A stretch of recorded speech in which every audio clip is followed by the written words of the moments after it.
Live in Corporate is brought to you by Doximity. Over 90% of graduating medical students join Doximity to use our tools before earning their doctoral degree. As medicine's largest network, there's an elevated level of responsibility to everything we do.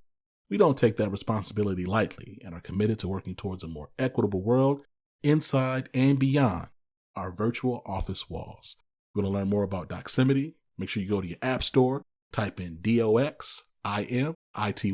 That's DOXIMITY.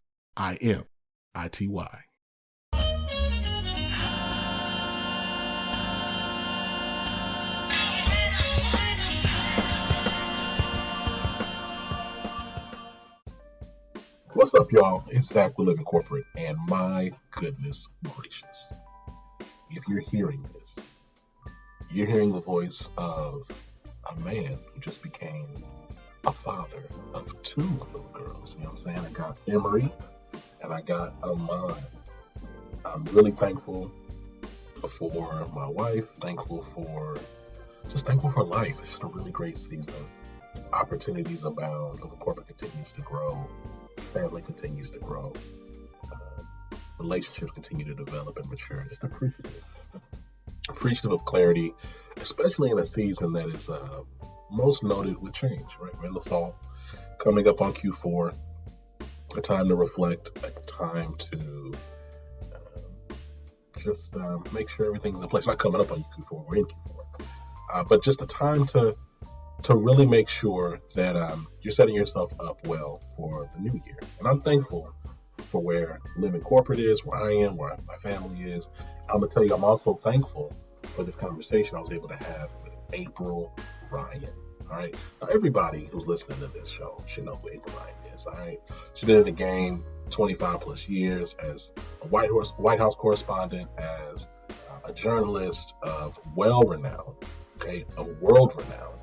And we talk about a few things. We laughed a lot.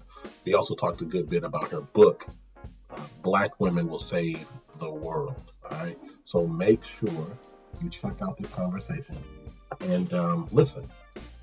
You know, it's important that you understand that Black women not only will save the world, but Black women have been saving the world. And we talk about that. So I'm not going to give away too much. But again, the name of the book is Black Women Will Save the World, an Anthem. All right. We're excited about the conversation. Before we get to that conversation, we're going to go ahead and pivot over to our latest addition to Workplace Democracy. And then after that, we'll be back with our interview. Talk to you soon.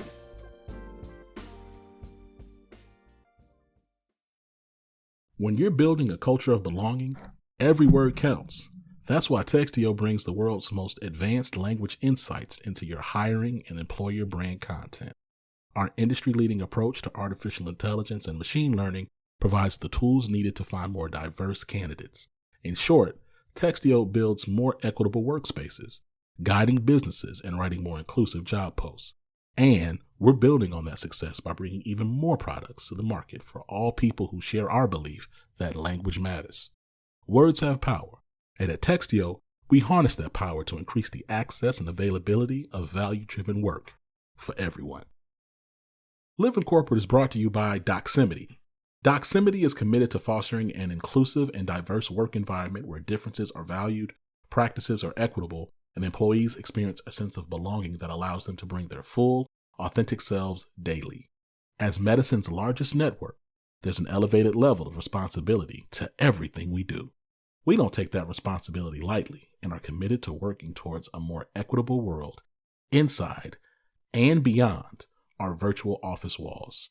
So if you want to learn more about Doximity, go to your app store and type in DOXIMITY. Again, that's DOXIMITY.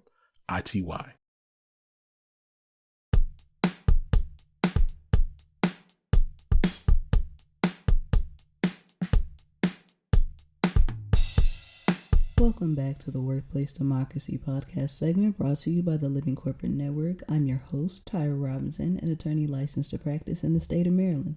Thanks so much for tuning in again to the podcast segment that informs you about strategies to protect your rights as a professional employee.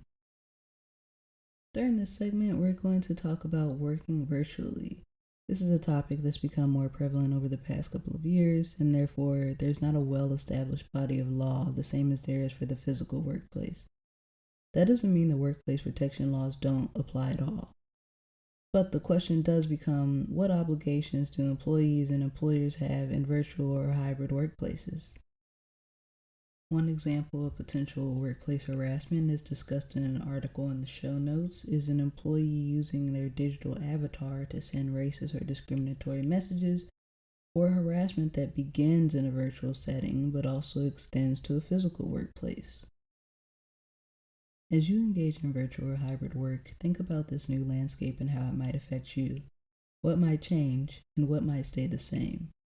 Although the mechanism may be different, as a professional employee, you may want to approach situations such as these with a view that discrimination and harassment is discrimination and harassment wherever it occurs.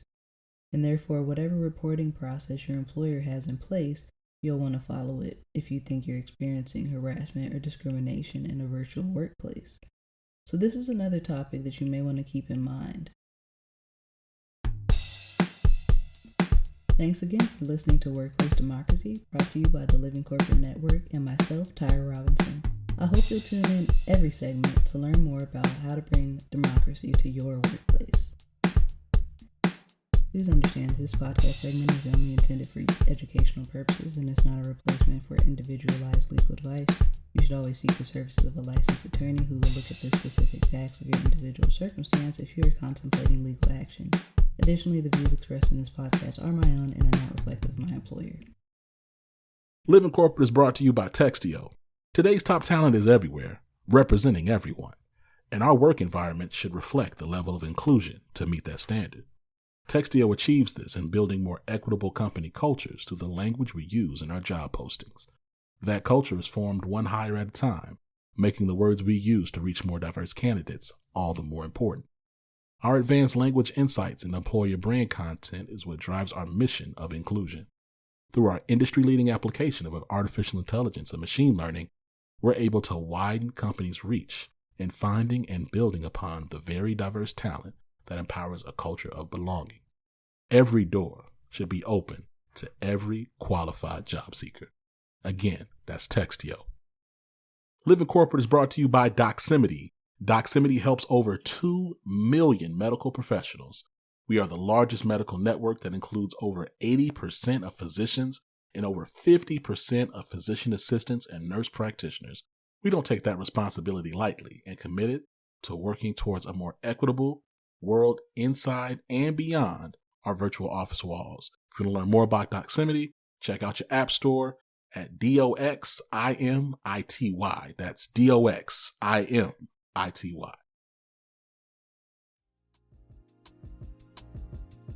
Miss April Ryan, welcome to the show. How you doing?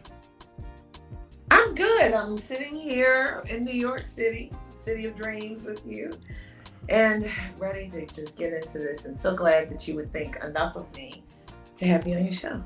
Oh my goodness. Now you about to make me blush for real. Okay, this is crazy. I'm so honored for you to be here.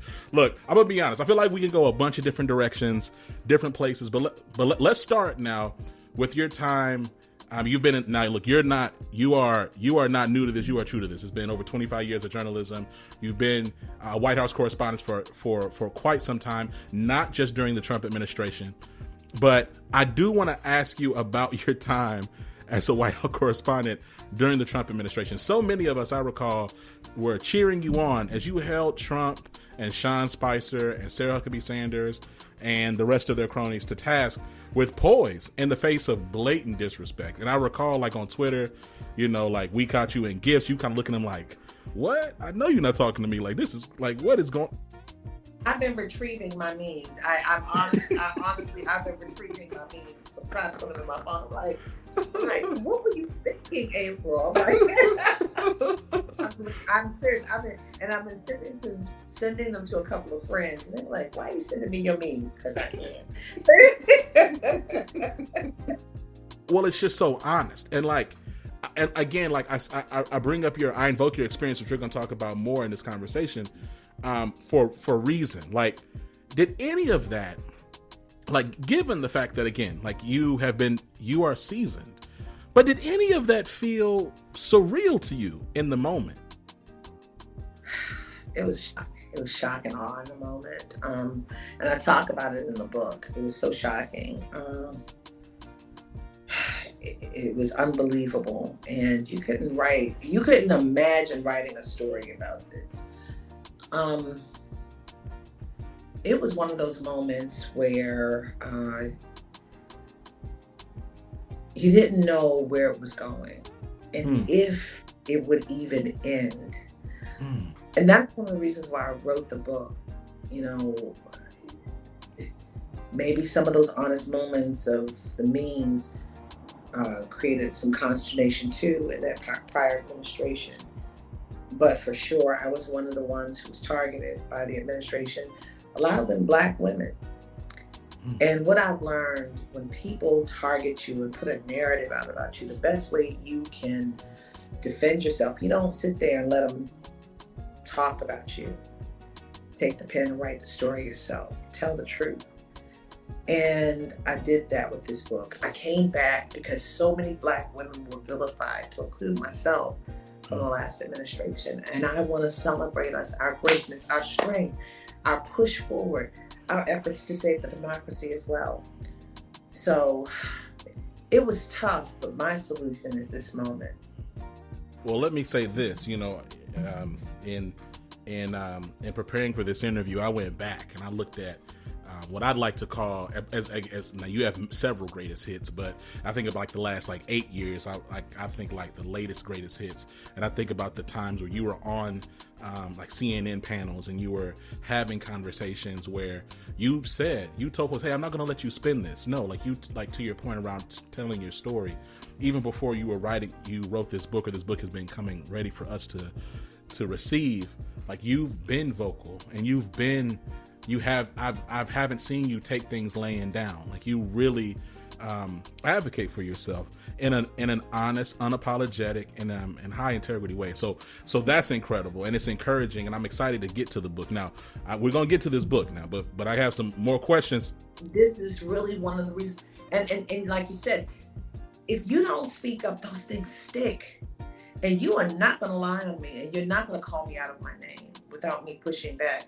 And this is one way I can push back for history's sake, because if you let it go, history will write, okay, this is who she was. Mm-hmm. Not only was she long and serving, she was this, and this, according to what they say. But what I say with my receipts, making it rain with receipts, this is who we've been.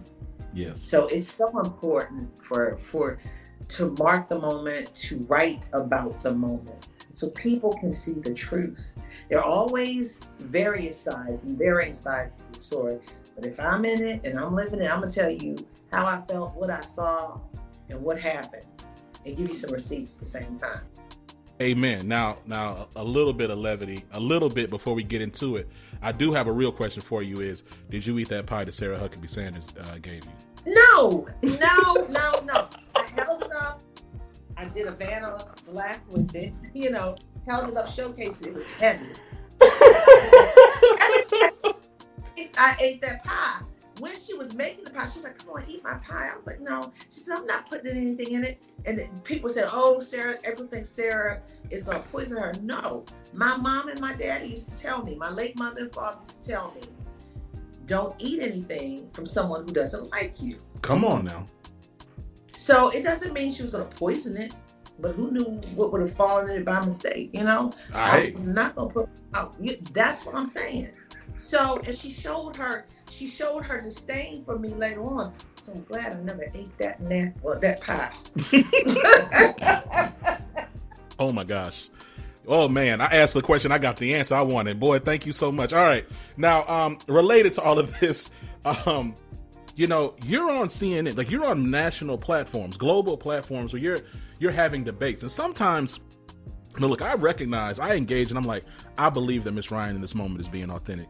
But sometimes, like when you're talking to these people who are being so loudly white supremacists, sometimes parts of me wonder, like, how much of this is a grift and how much of this is how they actually act. Like, you talk to these people off camera. Like, we've had Dr. Jason Johnson on a couple times, and he's been like, look, they're not all like that for real on like off camera. How real, how authentically awful are some of these people that we be seeing on these panels? There's you always want to be cordial. Yeah. You always be cordial. I'm cordial. We're cordial. Yeah. But we say what we say, and we're cordial, say hello and goodbye. I mean, if you are swearing me down things that I don't believe, we don't see eye to eye. And sometimes we may or may not break bread in another setting. But I don't know. I find myself a lot of times alone. Because, not alone, but pretty much moving. I'm not phony. If I say what I say, you say what you say, and then, it is what it is. And because if that's what you feel in your heart and you say it publicly, something is there. It doesn't jive with where I am, and especially if you attack me. So that's it. I appreciate that. Now let's get to this. Now, let's talk about your book, Black Women Will Save the World. First off, why the name? Because we save the world. Amen. Black women have, will, and are saving the world. Can you say Ketanji Brown Jackson? Can you say Maxine Moore? Say Keisha Lance Bottoms? Can you say Stacey Abrams? Can you say every woman, every Black woman who is lifting up their children, going to PTAs, who are in schoolhouse, church house, workhouse, anywhere, making a difference, and other people are getting the glory for it? How about that? It's so important. This book has been in my spirit for many years, and the stars started lining up, and it was that moment. I've heard you in other interviews up in New York and other places talking about this book. And I hear a journey in writing it and putting it together. What emotional journey did you go through in like putting this book together and telling these stories and sharing your own experiences? A lot of the stories mirrored with mine, and the emotional pieces, like when Keisha Lance Bottoms said things like, when she was mayor of Atlanta, she would make decisions. Now here she is, the mayor of a major economy. Here she is, the mayor in a city that has a number of Fortune 500 companies. Here she is, the mayor of a city that has the largest airport. And someone would question her, like, who told you that? Like she can't think for herself, okay? Then you get in rooms where people don't look like you, and you say, do I belong? Like Valerie Jarrett said. Valerie Jarrett, I identify with a lot of that because of the haunts of the past, the ghosts of our past, from slavery to here, It's a lot of stuff in that book, a lot of words, a lot of truths in that book that I identified with as a leader and then as a Black woman and as a mother. And then there's a part in the back part of the book called The Adultification of Our Girls. I apologize to my daughter, my oldest daughter, because at the end of the day, I'm a divorced mother. I'm that statistic. And I don't believe in statistics because I break the mold, because I'm not going to let you put me in a box. Amen. But I said, I'm, when I first got a divorce, I said, guys, we're the Three Musketeers. And I said, we're going to do this together. And there were times maybe that, she watched her sister, or, she did her laundry, or what have you. And I told her, I said, if I matured you too soon, I'm sorry. And that was real, because a lot of us are out here doing it by ourselves. And we have our children. We work together with them. But that young girl said, Mommy, I'm fine. But what it did for her, learning to wash her clothes, she's in college now. She knew how to wash her clothes. She knows how to cook. She can cook a mean meal. Yeah. And she loved to bake and cook. I said, okay, since you like it, if you want to make a meal sometimes you can. And she was like, I would wake up at 1 o'clock in the morning, I hear the pans going. I'm like, who's that? She's in the kitchen. She would go to sleep and then wake up making cookies. I said, what are you doing? I'm like, is she going to be a pastry chef? Is she going to be on the next one of those cooking contests? Yeah. She was amazing. And I was just like, she's amazing with what she does. And she takes on these skills and she runs with it. I told her, I said, if you want to ever cook, and she would make meals from time to time. But in writing The Adultification of Children, I, told her, it really hit me. I said, if I did anything to you, to change your trajectory from being a child to more adult sooner, be more of an adult sooner, I said, forgive me. She said, no. So that touched my heart. But, in writing this book, there's so many things that really hit me, from Lori Lightfoot, the mayor of Chicago, how sisterhood, the coming together of community of Black women, when there's a test, one of the Black women mayors would say, oh, I've been through that. And they gave the testimony to help to get the sister through it. Mm-hmm. Or your back, sis. And I found that in the Black attorney generals who are across the nation who've been vilified for their fight on this voting rights thing and this election issue. So many women in so many different sectors are coming together in this sisterhood. And I want to speak about it and talk about it to validate and lift up Black women, because a lot of times we are alone and we get the kids together in the morning, got to go to work, get the office together. Then after that, we go to the PTA meeting to get them together, or go to the church house because we trustees or deaconesses or whatever and get them together. But who's getting us together? And this is that piece, to salute them, to salute all of us as we rise even higher, to higher levels, bringing on more pressure to save people. And one of the things in writing this book, I found that when women go into elected office, and I dare to say that just in any office looking to move things higher, that we go for the love, we go for nurturing and caring and fixing the community, versus men who pretty much go, a lot of times studies have found, this according to Cornell Belcher of Brilliant Quarters, power and ego. Mm-hmm. So women are there to move the community forward. Men are there for, wow, this is ego and this is power. It's interesting. I mean, Miss Ryan, it's incredible. And I do see it, the book in large part as a love note and an embrace to Black women. And you're absolutely right. Earlier you said, because Black women been saving the world. You said something also about, and you're 100% right. I mean, the history points to it. Anytime you see anything of really, truly, true significance, a Black woman was involved somewhere. Everything that we look around in America and the world at large. You talked about being alone. What do you believe are some ways that corporate America could help support Black women be less alone in their journeys, especially as they're getting into the workplace? I'm confident you've seen a lot. I'm confident you've reached back and helped a lot. What do you believe, and how do you believe corporate America is not best setting Black women up for success? I'm glad you said that. A friend of mine, I don't want to give her name because she made this testimony at a woman's gathering, and I was like, wow, that's so major. And we had a conversation about it a couple of weeks ago. But she said when she went into this major company that you all know, and I don't want to give the name, she said when you went into the major company, she had asked, they wanted her, the corporate leaders wanted her. And she says, okay, you want me. So what will you do to help me, and how will I win in this company as a Black woman? She said the person who was going to hire her said, wait a minute, let me get back to you. And he went and talked to HR, talked to everyone to ensure that she would come in and she could win. And she would be viable and she can move up in that company. That was bold. I said, what did they do when you said that? That was bold. But they wanted her so much so that they came back with an answer, and they're standing by their word.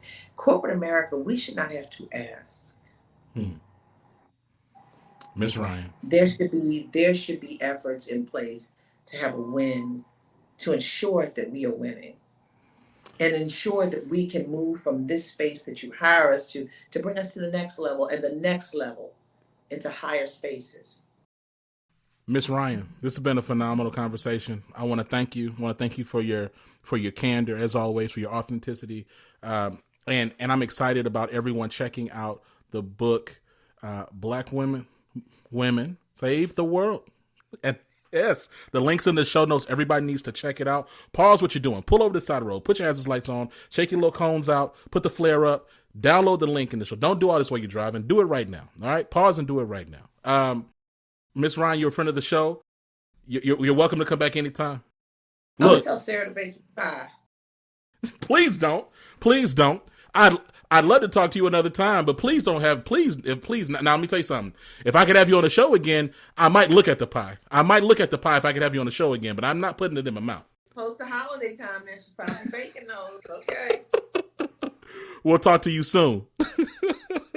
Be well. God bless. Bye-bye.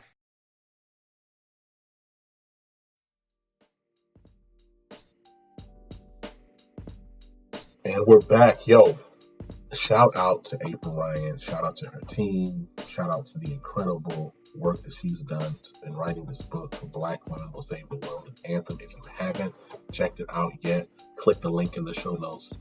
Buy it right now. All right. You know what I'm saying? Just get a copy right now. You know what I'm saying? I appreciate April Ryan's team sending me a book for free. You know what I'm saying? That's one of the several perks that come and privileges and benefits that come with building Living Corporate. And I'm going to just tell you, I love the book. It is phenomenal. And I can't wait to read it to my two Black daughters who are also going to be a part of saving this world. Now, something though, before I get up out of here, I do want to say, I feel compelled to say, Black women have been saving the world, and it's important that everyone else, particularly I'm talking to men, white men, we already know they are chief responsible, but I'm going to talk to my Black men here. We have an accountability to support Black women. We have an accountability to create a world where they do not feel so compelled to have to save it all the time because they're chiefly trying to save themselves. We have a responsibility and accountability to create safe, inclusive spaces for Black women. We do. And Black women cannot be a speed bump or some type of developmental arc in how we become responsible citizens and adults.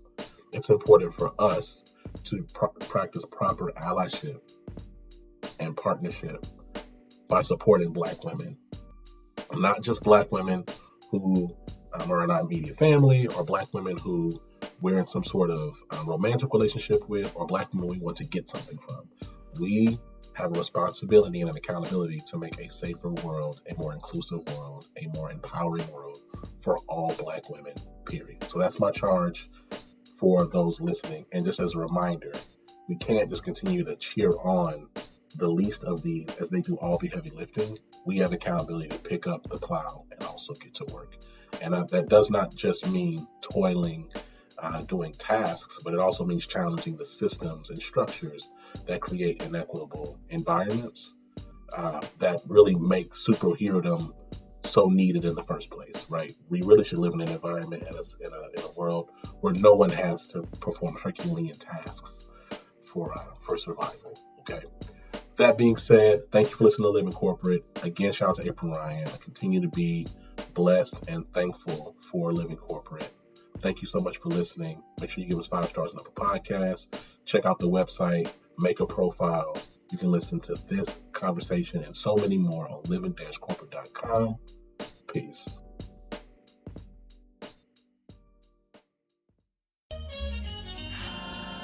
Living Corporate is a podcast by Living Corporate LLC. Our logo was designed by David Dawkins. Our theme music was produced by Ken Brown. Additional music production by Antoine Franklin for Musical Elevation. Post-production is handled by Jeremy Jackson. Got a topic suggestion? Email us at livingcorporatepodcast@gmail.com. You can find us online on Twitter, Facebook, Instagram, and living-corporate.com. Thanks for listening. Stay tuned.